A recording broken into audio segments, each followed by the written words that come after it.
मध्ये तुमचं स्वागत आहे। आज मी तुम्हाला मावा कसा बनवायचा घरी ते दाखवते। हे बघा, मी 1 लिटर दूध तापवायला ठेवलेलं आहे। कढई जरा मोठीच घ्यायची, चिपकायला नको म्हणून थोडी चांगली कढई घ्या बघा, पातळ नका घेऊ। आणि हे बघा, हे दूध असं हलवत राहा, गॅस मिडियम ठेवायचा। 10-10 मिनिटांनी आपण या दुधाला चेक करूया। बाहेरच्या माव्याची गॅरंटी नसते, म्हणून आपण मावा घरी कसा बनवायचा हे मी तुम्हाला शिकवते। त्यासाठी जरा वेळ लागतो, मेहनत घ्यावी लागेल, 1 तास तरी लागणार। हे बघा, आपले आता दूध गरम होऊन जवळजवळ 10 मिनिटं झालेली आहेत। बारीक गॅस ठेवलाय, स्लो ठेवा आणि असं हलवत राहा, खाली चिपकायला नको ना याची काळजी घ्या। 1 लिटर दुधापासून 100 ग्रॅम मावा होतो। आता आपण असंच बारीक गॅस ठेवून थोडा वेळ 10 मिनिटांनी पुन्हा चेक करू।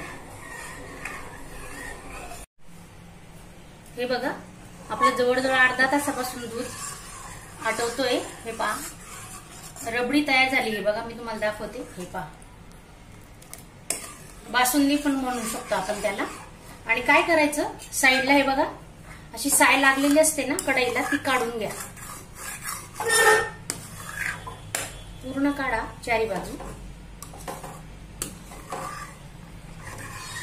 हे बघा, आता खूप लक्ष द्यायला लागेल, कारण काय झालं, घट्ट झालेलं आहे ना। हे बघा, आता काय करायचं, हा चमचा काढून घ्या, त्याला लागलेली साई व्यवस्थित काढा।